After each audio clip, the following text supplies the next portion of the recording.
अस्सलाम वालेकुम dear students. आज जो हमारा टॉपिक है वो है when I am dead my dearest. ये पोइम का नाम है और इसको लिखा है क्रिस्टीना जॉर्जिना रोस्टी ने। ख़ास तौर पे ये पोइम जो है लिटरेचर के स्टूडेंट्स के लिए है और बीएस पंजाब यूनिवर्सिटी के स्टूडेंट्स ख़ास तौर पे इससे मुस्तफ़ीद हो सकते हैं। Let's move to the poem. ये आपको बताता चलूँ कि ये पोइम जो है बेसिकली 2 स्टांजास पे मुश्तमिल है और इसमें जो एक इमोशनल इंटेंसिटी है, विजडम है, वो इस एतबार से है कि एक जो रियल फीलिंग्स हैं इंसान की लाइफ के, वो यहाँ पे डिपिक्ट होते हैं कि किस तरह एक इंसान जो है वो ये महसूस करता है कि कैसे लोग उसको इस दुनिया में याद रखते हैं और फिर जब वो इस दुनिया से चला जाता है तो क्या वो भी याद रखता है कि नहीं रखता उन इंसानों को जिन इंसानों ने उस इंसान को इस दुनिया में याद रखा होता है या नहीं रखा होता। तो इस पोएम के अंदर जो है बेसिकली डियर स्टूडेंट्स जो 2 एस्पेक्ट्स हैं, ये एक इमेजिनेटिव लेवल पे पोएम जो है वो लिखी गई है और ये अहम बात है कि ये जो है पोएम बेसिकली विक्टोरियन ईरा के अंदर है और विक्टोरियन ईरा में लेडीज़ की जो आज़ादी है उसके हवाले से काफ़ी बातें हुई और उसके अंदर ये एक अहम फिगर है क्रिस्टीना। इन्होंने काफ़ी काम किया जो है वो ख़ास तौर पे जो है फेमिनिज़म के ऊपर जो है, और फेमिनिज़म इस किस्म की कि जिसमें जो है वो इमोशनल इंटेंसिटी जो है उसको पोर्ट्रे किया जाए, जैसा कि जो टेस्ट ऑफ द डुर्बरविल नावल है टॉमस हार्डी का, उसमें जैसे इमोशनल इंटेंसिटी को शो किया गया है, सेम इसी तरह इस पोएम के अंदर जो कॉन्फ्लिक्ट है वो हमें 2 स्टांजास के अंदर जो है वो महसूस होती है। इमेजिनेटिव लेवल पे अगर देखा जाए तो ये पोएम जो है वो पोइटस जो है वो इसके अंदर जो है वो खुद ही अपने आप को ऐसे फील कर रही है कि जैसे वो जो है वो मरने के बाद उसकी क्या पोजीशन होगी और मरने से पहले उसकी क्या पोजीशन है, वो हमारे सामने एक इमेजिनेटिव लेवल पे तमाम इस एटमॉस्फेयर को जो है वो शो करती है। इसमें ऑटोबायोग्राफिकल रेफरेंसेस भी पाए जाते हैं और सबसे अहम बात जो है इस पोइम के अंदर एक वाज़े जो है वो एहसास जो है वो एक महसूस हो रहा है, जैसे कि ये एक फेमिनिन टच जो है ये पोइटस का जो है इसमें बड़ा वाज़े मौजूद है। और अहम बात डियर स्टूडेंट्स के ये सॉन्ग है, इससे पहले आप जो है वो go and catch a falling star by John Donne जो है वो इसमें पढ़ चुके हैं और सॉन्ग जो है वो मोस्टली जो है इसमें इन चीज़ों को जो डिस्कस किया जाता है, इमोशनल इंटेंसिटी होती है और ख़ास तौर पे जो फीलिंग्स हैं उनको एक इस पैरामीटर में परखा जाता है कि इमेजिनेटिव लेवल पे चीज़ों को जो है वो उनकी कॉन्फ्लिक्ट लेवल जो है वो लाजमी डिस्कस किया जाता है और एसोसिएशन ऑफ द पोइट जो है या पोइटस जो है वो बड़ी डीप होती है। Let's move to the poem. First line में क्या वो कहती है, when I am dead my dearest, जब मैं मर जाऊंगी मेरे प्यारे। अब यहाँ पे डियरेस्ट से वो किससे मुखातिब है, वो उसके नियर रिलेशंस हैं। नियर रिलेशंस में कोई भी उसके नज़दीक हो सकता है, ज़रूरी नहीं है कि उसके जो नियर रिलेशंस में उसका कोई बिलवर्ड है या उसका हस्बैंड है, कोई भी है। ये इंसानी ज़िंदगी के बारे में एक जनरल अप्रोच दिखाई दी गई है इसके अंदर जो है, और वो उसमें क्या कह रही है कि when I am dead my dearest. अब ये देखिए जो महबूब तरीन बंदा है वो उसके हवाले से बात कर रही है कि क्या कि जब मैं मर जाऊंगी, साथ ही वो कहती है sing no sad songs for me, तो मेरे लिए कोई भी उदास गीत मत गाना। अब यहाँ पे no sad songs for me, इससे क्या मुराद है कि वो मोस्टली हम मरने के बाद जो है लोगों के लिए बड़े जो है वो रोते हैं और पछताते हैं रिपेंटेंस के लिए जो है। तो next, plant thou no roses at my head.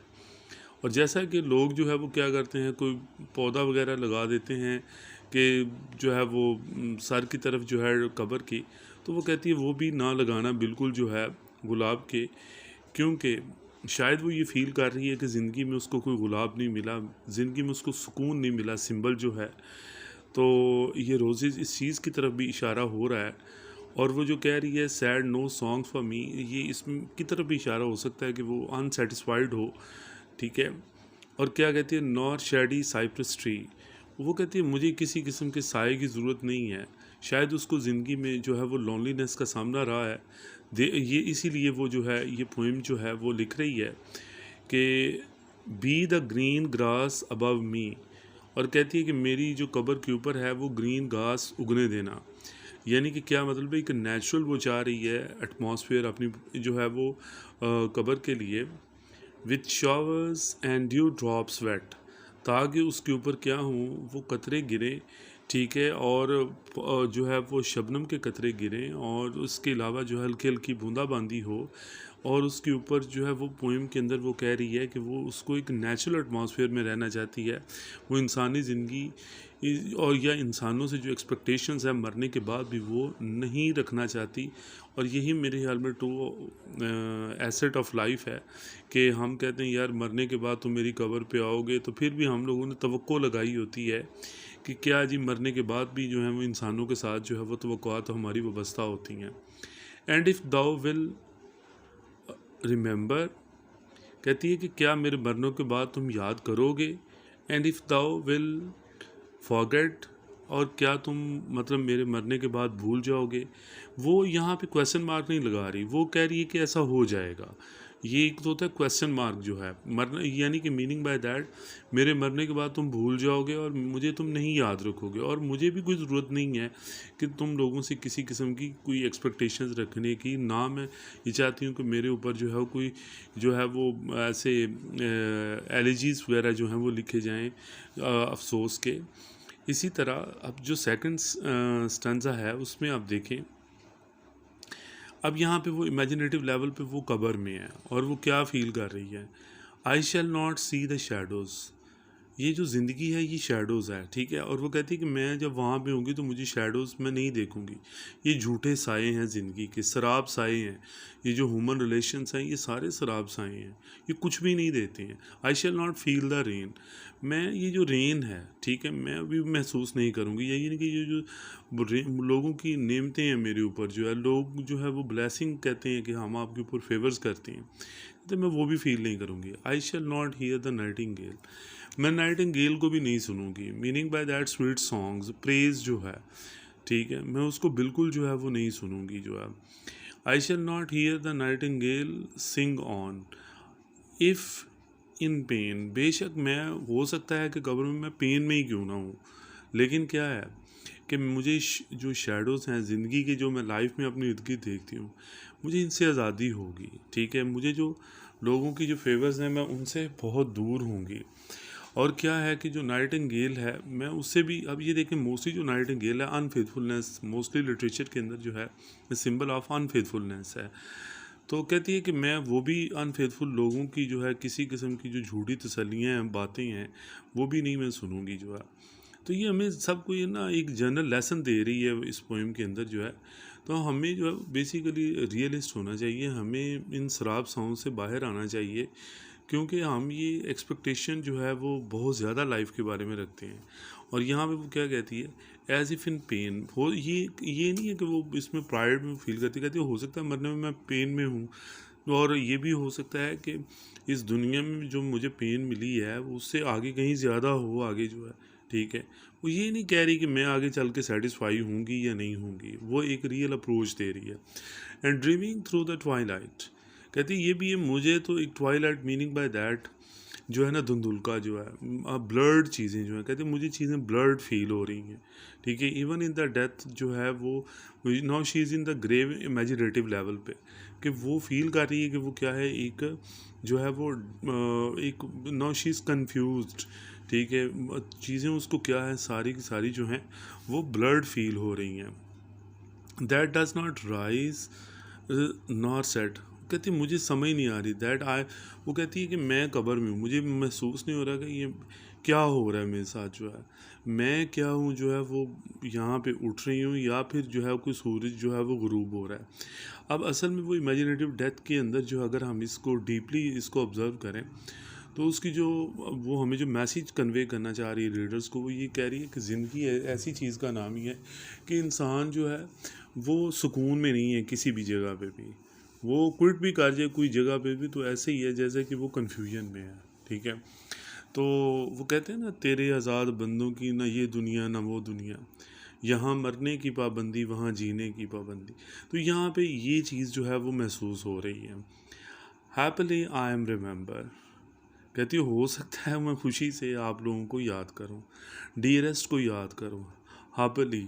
अब ये देखें, ये लैंग्वेज को देखें डियर स्टूडेंट्स, जो मतलब जो है ना विक्टोरियंस में यूज़ होता है। आप happily I am remember, I may remember, may the word में नॉट श्योरिटी। ठीक है, तो happily I may remember, can का वर्ड नहीं इस्तेमाल उसने किया, मे का यूज़ किया, ज़्यादा ये चीज़ डाउट में जो है वो जाती है। एंड हैप्पीली मे फॉरगेट, और ये भी हो सकता है खुशी से मैं भूल जाऊँ, जो है वो कहती है जो है ना, मैं भी हो सकता है याद रख पाऊँ तुम्हें या ना रख पाऊँ, या मैं तुम्हें जो है वो खुशी से ही भूल जाऊँ, जो है ठीक है। तो यहाँ पे जो है ना वो भी एक उसने जो पोजीशन शो की है वो एक जो है वो क्लियर कट की है, यदि अगर तुम नहीं याद रखोगे तो मैं फिर कैसे जो है वो तुम्हें जो है ना रख पाऊँगी, जो है आगे क्या सिचुएशन है नो बॉडी नोज। अगर हम इसको डीप ऑब्जर्वेशन पे जो है वो इस पोएम को देखें तो उसमें हमें एक चीज़ फील होती है कि जो एक ट्रू जो है ना वो एक मैसेज ऑफ लाइफ वो यही है कि आप इंसान को रियलिस्ट होना चाहिए और इंसान को चीज़ों को एज इट इज़ जो है वो महसूस करना चाहिए। देखें ना कि जो है वो कैसे लोग जो हैं कहती है कि मुझे मरने के बाद जो है वो लाइफ में लोग भूले हुए हैं, मरने के बाद कैसे हो सकता है कि लोग मुझे याद करें। और फिर वो ये भी है कि मैं जब अगले जहान में, जब मैं कैसे याद करूँगी जनाब जो है तुम्हें, जो है तो ये देखें ये कैसे हो सकता है। देखिए मरने वालों के लिए दुआएं की जा सकती हैं, सारा कुछ है, लेकिन ये श्योरिटी के साथ नहीं कहा जा सकता क्या मरने वाला बंदा भी जो है वो याद रखेगा या नहीं रखेगा। तो ये थी पोएम डियर स्टूडेंट्स, जो है टू स्टैंजास के हवाले से। लैंग्वेज जो है वो सिंपल इस्तेमाल की गई है, इसमें सब्जेक्टिविटी बहुत ज़्यादा है। आई शेल का वर्ड इस्तेमाल हुआ है, मे का वर्ड इस्तेमाल हुआ है यहाँ पे, ठीक है। और यहाँ पे ह्यूमन जो है वो रिलेशंस को एक वीक फॉर्म में दिखाया गया है और एक जो है वो फॉरगेटफुलनेस की सूरत में दिखाया गया है। कहते हैं कैसे लोग ज़िंदगी में भूल जाते हैं, कैसे लोग जो है वो होते डियरेस्ट हैं लेकिन क्या है वो भूले पे होते हैं। वो ऐसी है जैसे कि वो दूसरे इंसानों को उन्होंने मुर्दा समझा होता है, ठीक है। और जब इंसान मर जाता है वो जनाब बड़ा कुछ करते हैं, फूल पौधे और कब्र पे पता नहीं क्या क्या करते हैं। तो ये सारी चीज़ों कहती मुझे नहीं इन चीज़ों की ज़रूरत है। और फिर वो भी ये भी कहती है कि मरने के बाद जो है पता नहीं मेरी क्या पोजीशन होगी, मैं नहीं वादा करती कि मैं वही लोग जो हैं, ठीक है, जैसे वो मुझे याद रखेंगे मेरे लिए दुआएं करेंगे। मोस्टली लोग जो दुआएं करते रहते हैं फिर पछतावा होता है तो याद करते हैं बहुत ज़्यादा, या ज़रूरतों के तहत याद करते हैं। कहती है हो सकता है मैं याद ना कर पाऊँ। डियर स्टूडेंट्स, ये थी आज की हमारी पोइम, जो है अपनी मुस्तफ़ीद राय से जो है वो आगाह कीजिएगा। आप अपना भी क्रिटिकल एनालिसिस जो है इस पोइम के बारे में दे सकते हैं। आई होप सो आपको पोइम पसंद आई होगी। अस्सलाम वालेकुम।